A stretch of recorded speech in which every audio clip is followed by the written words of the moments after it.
بين الرجاء والخوف قلبي طائر. بسم الله الرحمن الرحيم. السلام عليكم ورحمة الله وبركاته.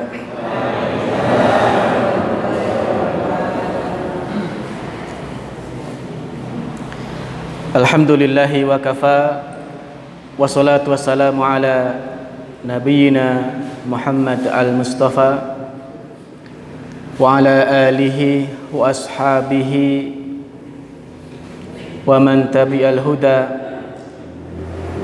Wa qala Allah ta'ala, ya ayyuhalladzina amanu taqullaha wa qulu qawlan sadida yuslih lakum a'malakum wa yaghfir lakum dhunubakum wa may yuti'illaha wa rasulahu faqad faza fawzan 'azima. Amma ba'du, subhanakallahumma la 'ilma lana illa ma 'allamtana wa la sahla illa ma ja'altahu sahla. Rabbana zidna 'ilman nafi'a warzuqna fahma. Bapak-bapak dan ibu-ibu serta jamaah sekalian, kaum muslimin wal muslimat rahimakumullah, yang semoga selalu dirahmati Allah Subhanahu wa ta'ala. Mari kita kembali bersyukur kepada Allah atas nikmat yang Allah berikan pada kita, utamanya nikmat kesempatan dan juga kesehatan, sehingga pada pagi hari ini kita dapat berkumpul di masjid ini untuk bersama-sama mengingat Allah Subhanahu wa ta'ala, menyebut asma Allah Subhanahu wa ta'ala, mengkaji sebagian dari syariat Allah Subhanahu wa ta'ala. Bahwa pagi hari adalah di antara waktu yang memang Allah perintahkan agar kita banyak berzikir kepadanya. Dalam surat Al-Insan ayat 25, Allah berfirman, "Wadhkurisma rabbika bukratan wa asila." Dan berzikirlah kepada Rabbmu pada pagi hari dan pada petang hari. Maka mudah-mudahan berkumpulnya kita pada pagi hari ini di masjid ini digolongkan oleh Allah Subhanahu wa ta'ala pada orang-orang yang berzikir kepadanya. Jemaah sekalian, kaum muslimin wal muslimat rahimakumullah.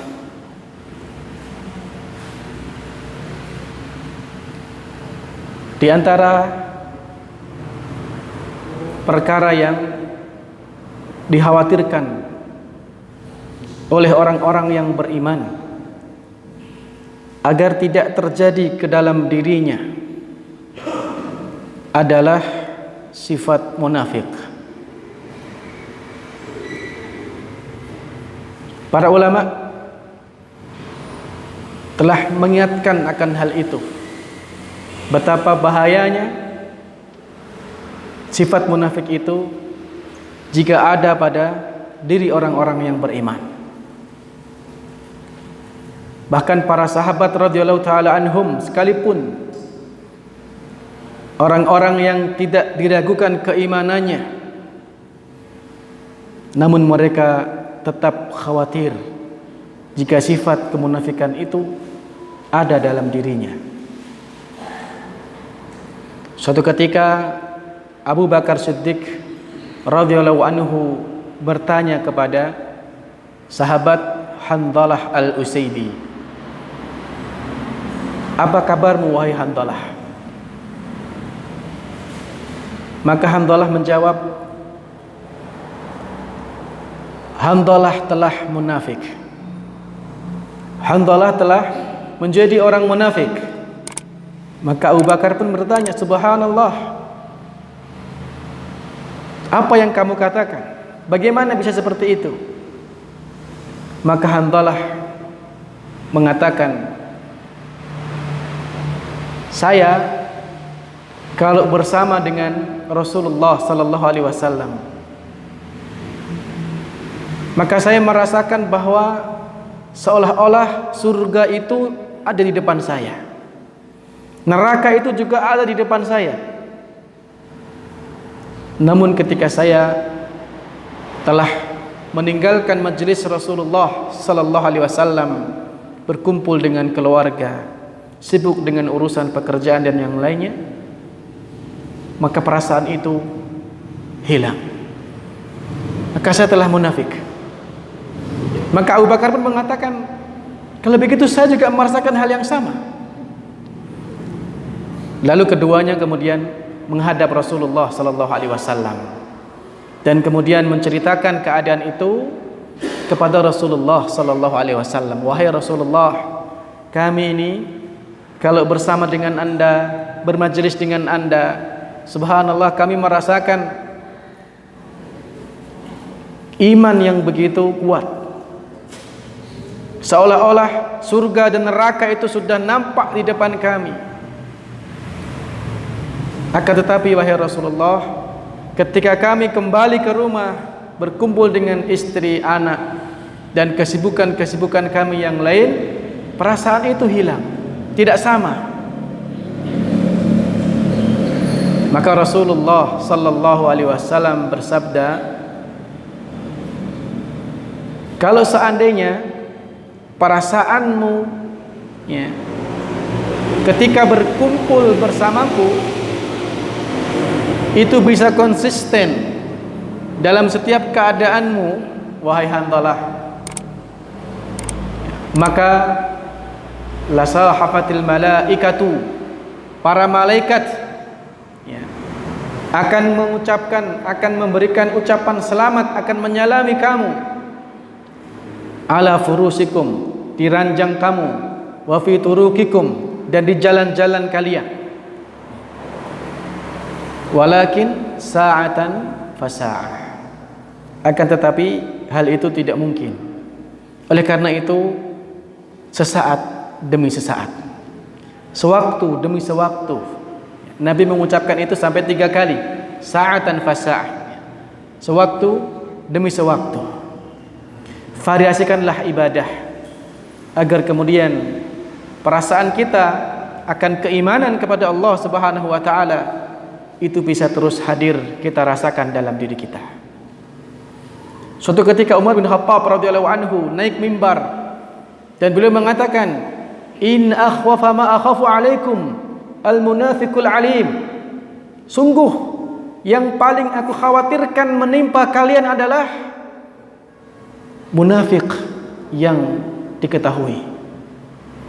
Qalu, para sahabat atau orang-orang yang hadir bertanya, kaifa yakunul munafiqu aliman, bagaimana orang munafik itu bisa mengetahui kemunafikannya? Maka Umar mengatakan, ayyaqula bil hikmati, ketika seseorang itu berbicara dengan hikmah, berbicara dengan baik, wa ya'malul bil munkar, wa ya'mal bil munkar, tetapi justru dia melakukan perbuatan kemungkaran, melakukan perbuatan keburukan. Ucapannya baik, kalau ngomong bagus, tapi kemudian amal perbuatannya justru melakukan sesuatu yang mungkar. Ini kata Umar bin Khattab radhiyallahu anhu adalah orang yang munafik alim, orang yang diketahui kemunafikannya. Sehingga para ulama itu mereka sangat berhati-hati agar jangan sampai sifat munafik itu ada dalam diri mereka. Bahkan Imam Ibrahim An-Nakhai rahimahullah juga mengatakan, kafa alaman alan nifaq, cukuplah diketahui seseorang itu ada sifat munafik. Ayyakunar rajulu jaral masjid la yura fihi, Ketika ada seseorang yang tinggal di dekat masjid, tapi dia tidak pernah kelihatan di masjid. Ya. Orang yang rumahnya itu dekat dengan masjid, tetapi tidak pernah nampak batang hidungnya di dalam masjid tersebut, menurut Imam Ibrahim An-Nakhai, itu adalah di antara ciri orang-orang munafik jamaah sekalian. Kaum muslimin wal muslimat rahimakumullah. Nifaq atau munafik dijelaskan oleh para ulama secara ringkas bahwa nifaq itu khilaful zahir ma yubtin. Zahir yang berbeda dengan batin. Ya. Khilaful zahir ma yubtin. Zahir yang tidak sama dengan apa yang ada di batin, menampakkan sesuatu yang berbeda dari apa yang ada di dalam hatinya. Maka ini sangat berbahaya. Dan dalam Islam munafik itu terbagi ke dalam dua.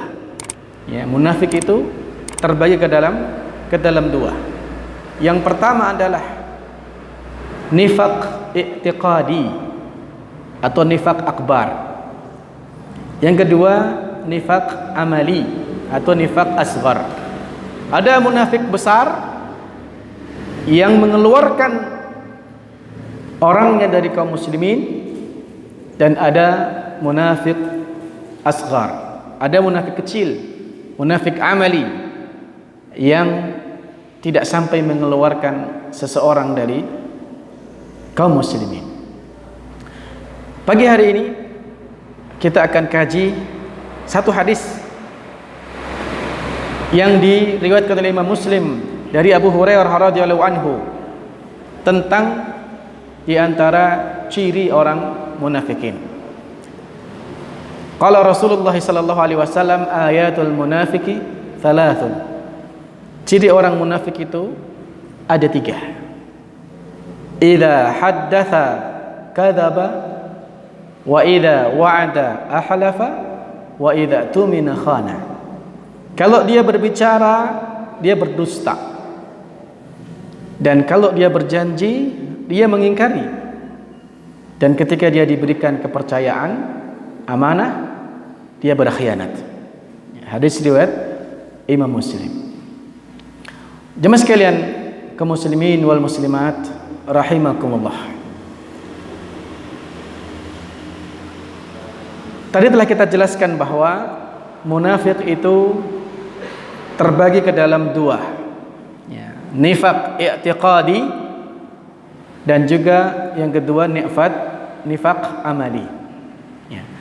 Nifaq i'tiqadi adalah nifaq keyakinan. Ya.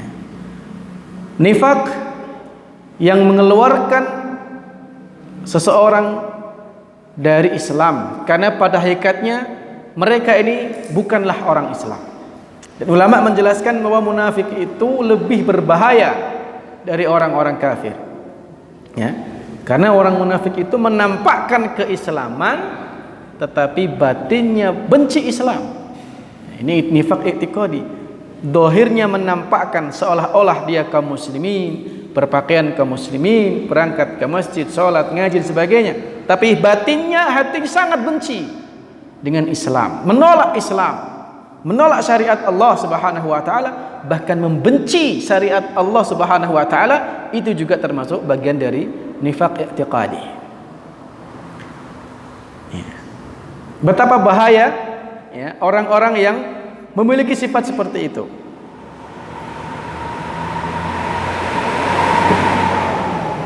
Imam Ibnu Qayyim Al-Jauziyah rahimahullah beliau mengingatkan dalam Madarijus Salikin itu, peringatan terhadap bahaya dari munafik ini dapat kita baca di awal surat Al-Baqarah. Ya. Surat Al-Baqarah ayat 2 sampai ayat 20. Ayat 2 sampai ayat 20. Di awal surat Al-Baqarah ini Allah Subhanahu wa taala menyebutkan 3 golongan. Ya. Pertama, golongan orang-orang bertakwa. Itu disebutkan dalam 4 ayat. Ayat kedua sampai ayat kelima. Kemudian Allah menceritakan tentang orang-orang kafir, golongan orang kafir, 2 ayat.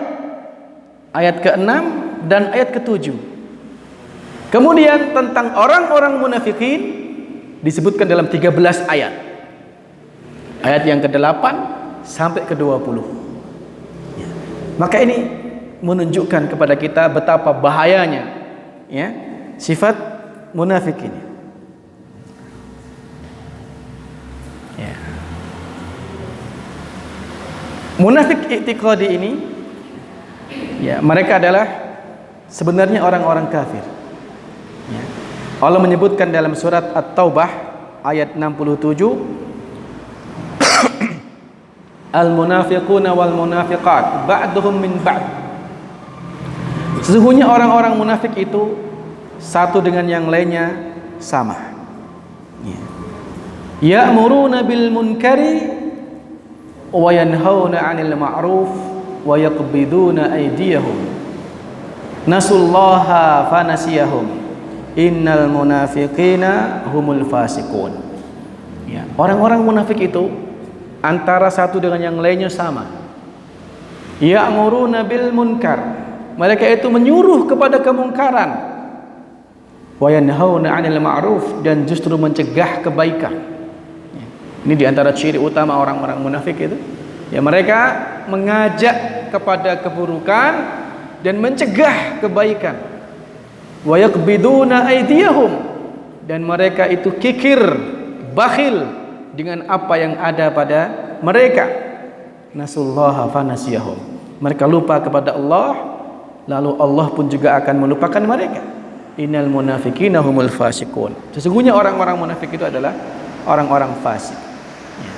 Maka orang munafik yang jenis ini jamaah sekalian, ancamannya adalah kekal di dalam neraka. Sebagaimana yang Allah sebutkan dalam surat An-Nisa 145, Innal munafiqina fid darkil asfali minan nar walan tajida lahum nasira. Sesungguhnya orang-orang munafik itu akan berada di fid darkil asfal minan nar, di neraka yang paling dasar ya.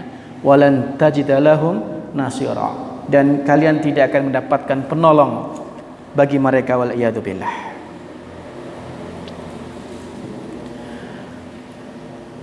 Kemudian dalam hadis yang akan kita kaji ini, jemaah sekalian, ini adalah hadis yang menyebutkan tentang ciri-ciri munafik amali atau munafik kecil, munafik asghar, yang meskipun jika ciri-ciri ini ada dalam diri kita tidak sampai mengeluarkan dari keislaman, tapi kita perlu berhati-hati dan waspada. Kalau sering dilakukan, maka itu berbahaya ya. Kalau sering dilakukan, maka itu bisa menjadi besar, berbahaya. Dan ulama kita menjelaskan bahwa 3 ciri di sini bukanlah pembatasan. Ayatul munafiqi thalathun, 3 di sini bukan pembatasan. Karena banyak riwayat yang lain menyebutkan ciri-ciri munafik. Ya, bukan cuma 3, ada banyak ciri. Ya, ada banyak ciri. Dan penyebutan 3 di sini ya min babit tanbih, sebagai peringatan, karena 3 hal ini sangat sering berpotensi terjadi kepada kita.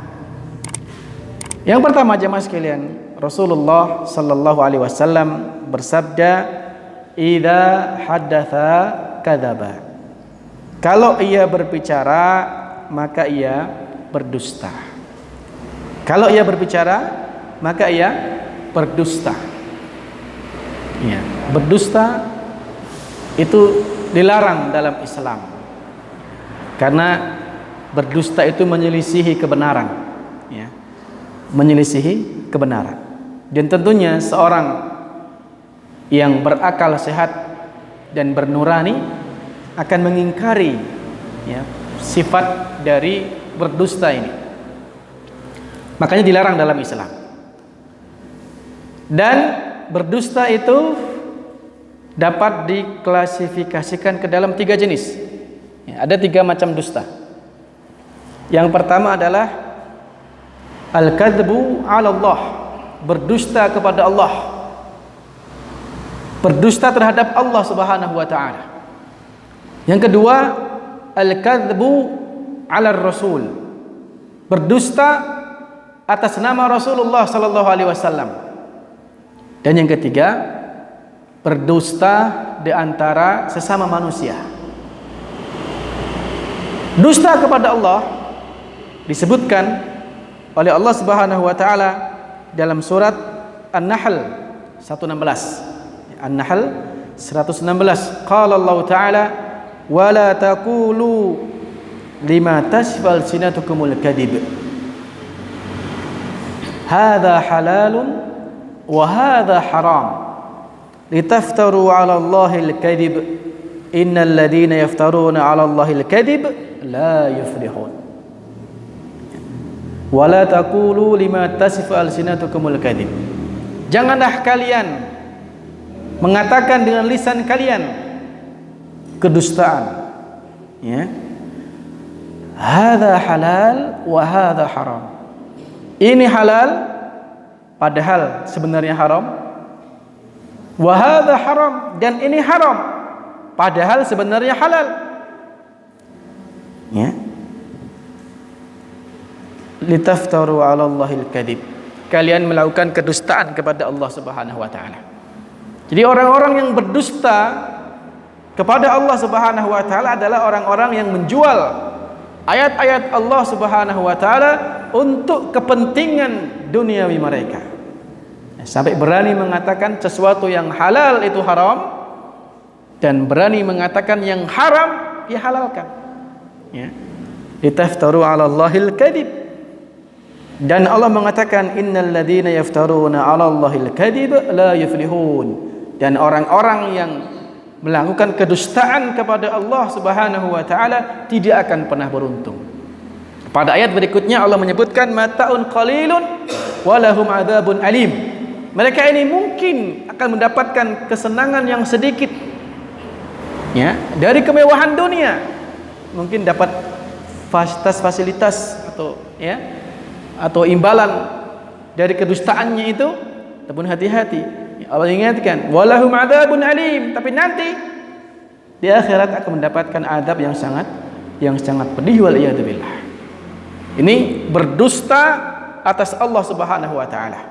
Yaitu ketika seseorang berani menghalalkan yang diharamkan Allah dan kemudian mengharamkan yang dihalalkan Allah. Dan ini sangat mungkin terjadi jamaah sekalian. Ya, betapa banyak orang-orang yang sampai berani menjual ayat-ayat Al-Qur'an, menjual ayat-ayat Allah dengan kedustaan seperti itu hanya demi mendapatkan bagian dari kenikmatan dunia wal iyad billah. Yang kedua adalah al-kadzbu 'ala Rasul, berdusta atas nama Rasulullah sallallahu alaihi wasallam. Yaitu ketika seseorang mengatakan ini adalah hadis Nabi. Nabi mengatakan demikian, padahal tidak. Ya, padahal tidak. Maka ini namanya berdusta atas nama Nabi. Dan Nabi kita mengingatkan, man kadzdzaba 'alayya muta'ammidan falyatabawwa maq'adahu minan nar. Nabi kita mengingatkan, berdusta atas namaku, kata Nabi kita, tidak sama dengan berdusta atas kalian, sesama kalian. Lalu beliau mengingatkan, man kadzdzaba 'alayya muta'ammidan, barang siapa yang berdusta atas nama Nabi dengan sengaja, falyatabawwa maq'adahu minan nar, maka hendaklah dia menyiapkan tempat duduknya di neraka wal iyad billah. Kita telah berani mengaku-ngaku mengatakan hadis Nabi padahal bukan. Maka di sini kita perlu selektif, perlu berhati-hati ketika mengutip hadis-hadis Rasulullah sallallahu alaihi wasallam. Apakah itu hadis yang benar dari beliau atau bukan? Di sini pentingnya kita kemudian untuk memastikan bahwa ketika itu adalah hadis Rasulullah sallallahu alaihi wasallam, maka kita amalkan yang benar-benar diriwayatkan dengan sahih dari beliau sallallahu alaihi wasallam. Kalau kemudian kita ragu, ini hadis atau bukan, ya, maka ulama kita memberikan solusi, ya, dengan mengatakan ruwiya. Redaksinya dirubah menjadi majhul, ruwiya atau qila, dikatakan. Ya, kalau dikatakan atau diriwayatkan, maka kalimat ini ya sudah memiliki implementasi hukum yang berbeda. Karena kalau dikatakan itu kan tidak memastikan. Dikatakan bahwa Nabi berkata misalnya. Atau dengan redaksi mengatakan au kama qala anhu, atau sebagaimana yang dikatakan oleh Rasulullah sallallahu alaihi wasallam. Ini solusi. Ya, kalau kita tidak yakin dengan hadis yang akan kita sampaikan. Ya, caranya dengan mengucapkan kalimat bentuk pasif, ya, ruwiyah atau qila atau au kama qala anhu, dikatakan atau diriwayatkan atau sebagaimana yang dikatakan oleh Rasulullah sallallahu alaihi wasallam. Kemudian yang ketiga adalah dari jenis dusta ini al-kadzbu bainan nas, berdusta kepada atau antar sesama manusia. Maka ini juga dilarang dalam Islam. Karena kedustaan itu akan bisa mengundang aneka macam keburukan dan kemungkaran yang lain. Betapa banyak keburukan-keburukan yang muncul bermula dari kedustaan, ya, bermula dari kedustaan, diapusi, ya, dibohongi, lalu kemudian setelah itu timbullah ya kemarahan dan akhirnya terjadilah sesuatu yang sangat buruk karena bermula dari kedustaan. Jemaah sekalian yang dimuliakan Allah Subhanahu wa taala, berdusta antar sesama manusia itu dilarang. Namun ada rukhsah di mana dusta itu dibolehkan.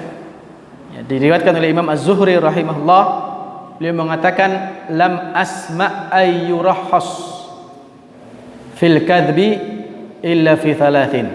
Aku tidak mendengar adanya rukhsah bolehnya berdusta itu kecuali dalam 3 hal. Ada 3 hal boleh berdusta. Ya. 3 hal boleh berdusta. Yang pertama adalah al-harbu, ketika perang. Ya, dalam peperangan boleh berdusta. Ya, dalam hadis dikatakan al-harbu hida. Ya, perang itu tipu daya. Jadi kalau kita dalam keadaan berperang, benar-benar perang, ya. Bukan cuman perang karena kampanye, ya, tapi betul-betul perang, ya. Berdusta itu boleh, ya. Berdusta kepada musuh itu boleh. Yang kedua, dusta yang boleh adalah al-islahu bainan nas, ketika dengan tujuan untuk mendamaikan 2 orang yang berselisih. Ada 2 orang yang berkelahi, ada 2 orang yang saling bermusuhan, keluarga yang saling bermusuhan misalnya, saudara yang saling bermusuhan karena satu hal, lalu kita ingin mendamaikan keduanya, maka boleh kita berdusta pada saat itu.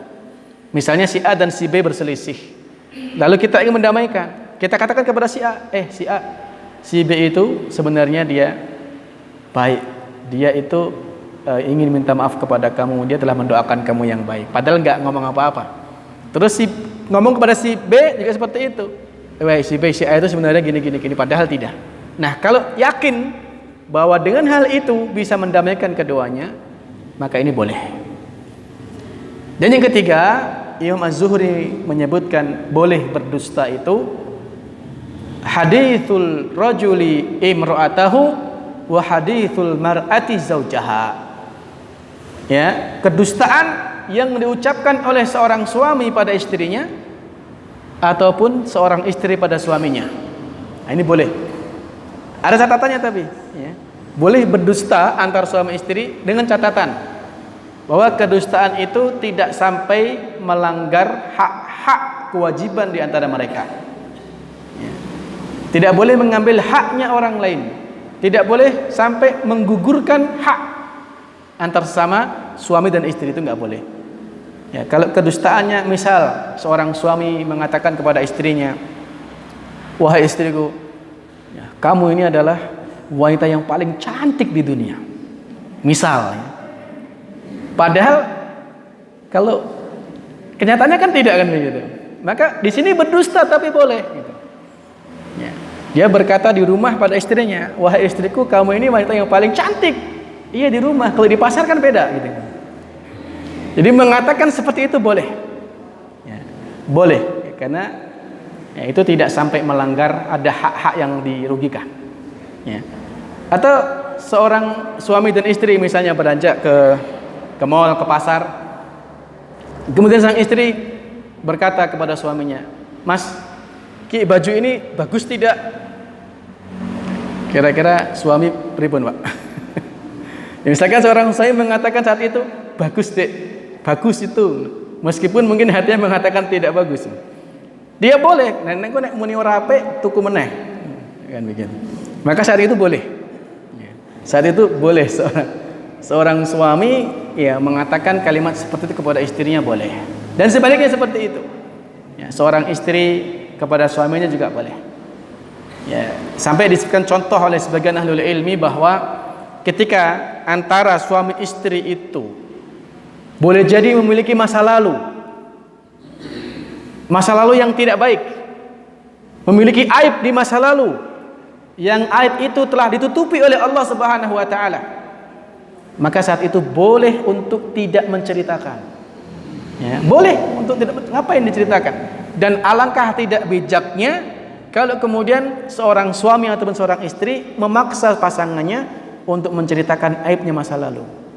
Karena boleh jadi dengan diceritakannya aib itu justru akan mendatangkan kemadharatan. Ini ciri yang pertama, jemaah sekalian yang dimuliakan Allah Subhanahu wa taala. Yang kedua, dari ciri munafik dalam hadis kita ini adalah idza wa'ada ahlafa. Kalau dia berjanji maka dia mengingkari. Ya. Kalau dia berjanji maka dia mengingkari. Allah berfirman dalam surat Al-Maidah ayat 1, ya ayyuhalladzina amanu aufu bil uqud. Wahai orang-orang yang beriman, penuhilah janji-janji kalian. Ya, tepatilah janji kalian. Ya, maka ini perlu untuk kita perhatikan. Mungkin kita pernah berjanji kepada seseorang, mungkin kita pernah berjanji kepada keluarga kita, teman kita, atau bahkan mungkin kepada keluarga kita, anak kita misalnya. Berhati-hati, ya, sampai dikatakan oleh sebagian ahlul ilmi ketika seorang tua mengatakan kepada anak kecil, wahai nak, kemari saya berikan tamar kurmanya, ya, maka ini termasuk bentuk kedustaan jamaah sekalian. Ya, hati-hati.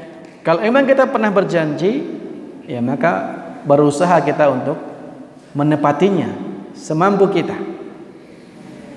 Ya. Kalau kemudian kita kaitkan dengan sumpah, ya, janji dan sumpah itu, ketika sudah mengatasnamakan Allah Subhanahu wa taala, maka ada 3 bentuk di situ. Ada 3 jenis sumpah itu. Ada 3 jenis janji itu. Yang pertama, sumpah yang dinamakan dengan al-laghwu, ya. Al-laghwu atau al-laghwi, yaitu sumpah main-main, ya, sumpah main-main. Ya, sumpah itu ketika mengatakan dengan menyebut asma Allah, ya, atau sifat Allah. Misalnya, ya, wallahi, demi Allah saya akan melakukan sesuatu atau meninggalkan sesuatu. Itu sumpah namanya. Demi Allah saya tidak akan ke rumah kamu misalnya. Demi Allah saya tidak akan makan apem atau makan apa misalnya. Ini sumpah. Maka sumpah itu terbagi 3. Yang pertama adalah al-laghwi, main-main. Karena seseorang yang begitu cintanya kepada Allah mengekspresikannya dengan spontan. Yang mengucapkan wallah itu spontan. Itu kalau di sini jarang, ya. Tapi kalau di Arab itu sangat sering. Kita mungkin akan sering mendengarkan orang mengatakan wallah, wallahi, kamu ini wallah, kamu ini bagus, wallah. Begitu mudahnya orang mengucapkan wallah. Namun saat itu adalah sumpah yang main-main, ya, lah. Jadi tidak memiliki konsekuensi hukum. Tidak. Ya. Allah sampai menyebutkan dalam Al-Quran itu la yu'akhidukumullahu billahwi. Allah itu tidak menghukum, ya, sumpah kalian yang diucapkan dengan main-main. Tidak ada hukumnya. Yang kedua adalah sumpah al-munaqadah, sumpah yang kemudian ada konsekuensi hukum, ya, seperti seorang yang mengatakan tadi, demi Allah saya tidak akan pernah ke Jogja misal, lalu tiba-tiba dia ke Jogja, ya, maka saat itu dia wajib untuk membayar kafarahnya, wajib untuk membayar sumpah, kafarah sumpah.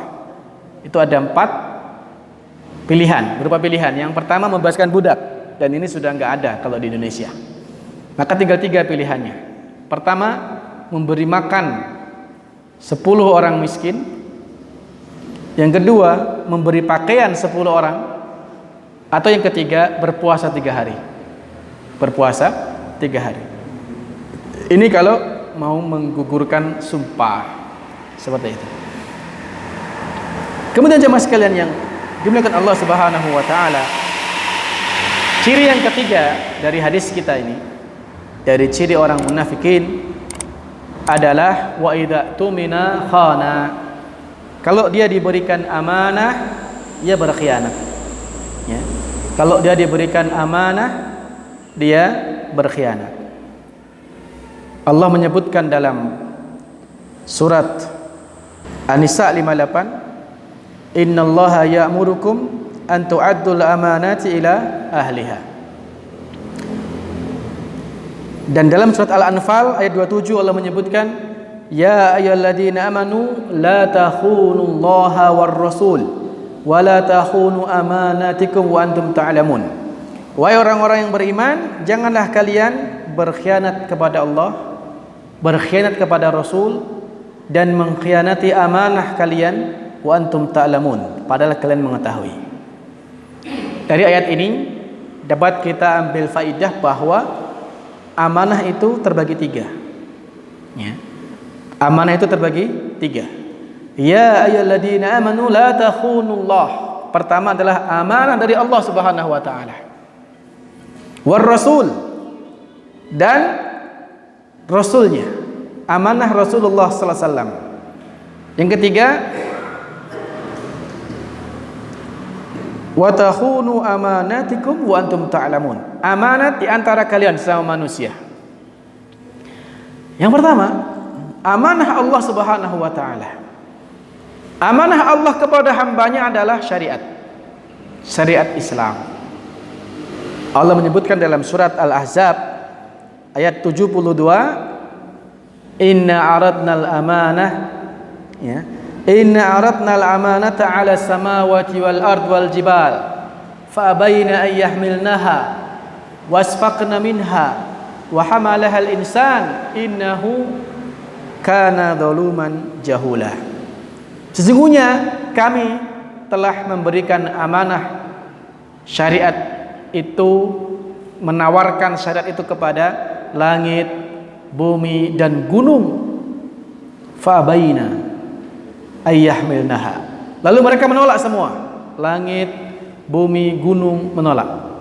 Wasfaqna minha, mereka takut dengan amanah itu. Wa hamalahal insan, tetapi manusia menerimanya. Innahu kana zaluman jahula. Sesungguhnya manusia itu zaluman jahula, sangat atau banyak yang berbuat zalim dan banyak yang bodoh. Ya. Jadi amanah yang Allah berikan kepada kita adalah berupa syariat Allah Subhanahu wa taala. Perintah-perintah Allah Subhanahu wa taala untuk kita kerjakan, larangan-larangan Allah Subhanahu wa taala untuk kita tinggalkan.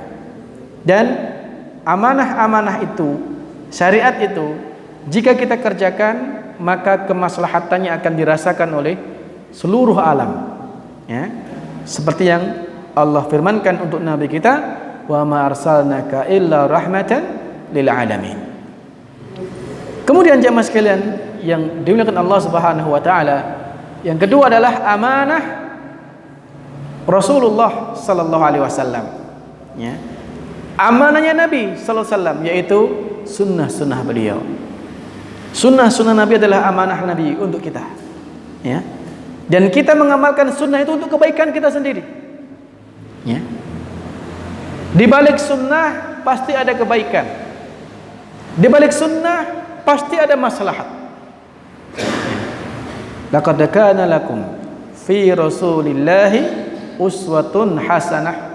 Sungguh telah ada pada diri kalian, telah ada untuk kalian pada diri Rasulullah sallallahu alaihi wasallam uswatun hasanah, teladan yang baik. Nabi itu pribadi yang merupakan paling baik, contoh paling baik dalam segala hal. Dalam segala hal. Sebagai pribadi beliau dalam ibadah, dalam muamalah, dalam apapun, beliau adalah yang paling baik. Dan sunnah itu adalah ma udhifa ilan nabi, apa-apa yang disandarkan kepada Nabi min qaulin au fi'lin au fi sifatin au taqririn, dari perkataan Nabi, dari perbuatan Nabi, dari sifat Nabi atau ketetapan Nabi sallallahu alaihi wasallam. Itulah sunnah. Ya. Dan ini adalah amanah Nabi kita. Semakin kita memahami sunnah, semakin kita mengetahui sunnah dan kita mengamalkannya, maka kita telah berarti ya, telah menunaikan amanah itu dengan semakin banyak. Dan sekali lagi bahwa semakin mengenal sunnah, maka kebaikannya itu akan kita rasakan. Kembali kepada kita. Ya, kembali kepada kita. Kemudian di antara amanah Nabi kita juga adalah dakwah. Ya. Dakwah adalah di antara amanah Nabi kita. Beliau pernah mengatakan, "Falyuballighu syahid, falyuballighu minkum syahid al-ghaib." Ya. Hendaklah yang hadir di antara kalian menyampaikan kepada yang tidak hadir. Ya. Jadi di antara bentuk amanah Nabi kita kepada kita adalah berdakwah. Ya, menyampaikan apa yang kita ketahui dari agama kita ini kepada saudara-saudara kita yang belum mengetahuinya. Dan yang ketiga dari bentuk amanah ini adalah amanah antar sesama manusia. Ya, amanah yang diberikan antar sesama manusia. Apapun itu. Apapun itu. Ada mungkin orang yang diberikan amanah berupa jabatan. Ada orang yang mungkin diberikan amanah berupa ya pekerjaan. Maka orang yang beriman dia akan berupaya menunaikan, mengemban amanah itu dengan sebaik-baiknya. Ya, dia akan berhati-hati agar jangan sampai terjatuh dalam sifat menyia-nyiakan atau berkhianat dari amanah itu. Ya, dititipi sesuatu malah kemudian tidak diperhatikan dengan baik. Disuruh menjaga sesuatu diabaikan. Ya, padahal sudah menyanggupi. Maka ini adalah di antara bentuk orang-orang yang berkhianat terhadap amanah yang diberikan kepada mereka. Jemaah sekalian yang dimuliakan Allah Subhanahu wa taala, ya, ini tadi adalah 3 ya, contoh sifat munafik, ciri-ciri orang munafik yang sekali lagi 3 ini bukanlah batasan. 3 ini bukan batasan, namun masih banyak sifat-sifat dan ciri-ciri munafik yang lain. Di antaranya dalam hadis yang disebutkan dari Ibnu Mas'ud, ya, ada 4 ciri munafik. Setelah 3 ini ada satu lagi, wa idza khasama fajara. Kalau dia bermusuhan, ya maka dia melewati batas. Ya, kalau dia bermusuhan sampai melampaui batas. Ya, kalaupun dia mencaci maki sampai melampaui batas dan sebagainya. Berbuat merusak sampai melampaui batas. Ini juga di antara ciri munafik. Dan kalau berperang dia lari. Ini juga ciri munafik. Atau kemudian kita dapatkan dalam surat An-Nisa misalnya, di antara ciri orang munafikin itu Allah menyebutkan tentang orang munafik, idza qamu ila sholati qamu kusala. Kalau mereka itu berdiri untuk salat, maka mereka salat berdiri dalam keadaan malas. Ya, datang ke masjid pun malas. Ketika datang terdengar kumandang azan, mereka malas untuk mendatangi ya masjid itu. Idza qamu ila salati qamu kusala yura'una nas. Mereka datang salat hanya ingin dilihat oleh orang lain. Karena ingin berbuat riya, supaya diketahui oleh orang lain. Ini ciri orang munafik. Wala yadhkurunallaha illa qalila. Dan mereka itu tidak berzikir kepada Allah kecuali sedikit saja. Ya, kecuali sedikit saja. Ini juga diantara ciri orang munafik, tidak berzikir kepada Allah kecuali sedikit saja. Maka jamaah sekalian, para sahabat itu mereka mengetahui ya, orang munafik ketika mereka tidak hadir pada waktu salat subuh dan isya di masjid. Athqalus salati 'alal munafiqina salatus subhi wal isya. Ya, salat yang paling berat bagi orang munafik itu adalah salat subuh dan salat isya. Ini salat yang paling berat bagi orang munafik, subuh dan isya. Pada zaman dahulu, pada zaman Nabi, ya, belum seperti sekarang, belum ada lampu, belum ada listrik, ya. Sehingga kalau salat subuh dan salat isya itu kan gelap. Jadi nggak diketahui, kadang tidak tahu siapa di sampingnya nggak tahu. Nah, orang-orang munafik mereka nggak hadir isya, tidak hadir subuh di masjid karena kepentingan mereka untuk dilihat oleh Nabi, untuk diketahui oleh orang lain tidak ada. Ya.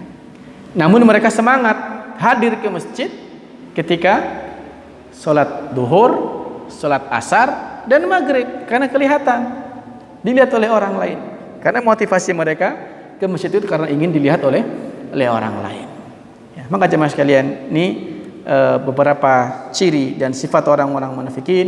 Mudah-mudahan Allah Subhanahu wa taala berikan taufik kepada kita untuk bisa terhindar dari sifat-sifat munafik tersebut dan kita dikategorikan sebagai orang-orang beriman yang dalam setiap hari semakin bertambah keimanan kita kepada Allah Subhanahu wa taala. Subhanakallahumma hamdika asyhadu an la ilaha illa anta astaghfiruka wa atubu ilaik. Assalamualaikum warahmatullahi wabarakatuh.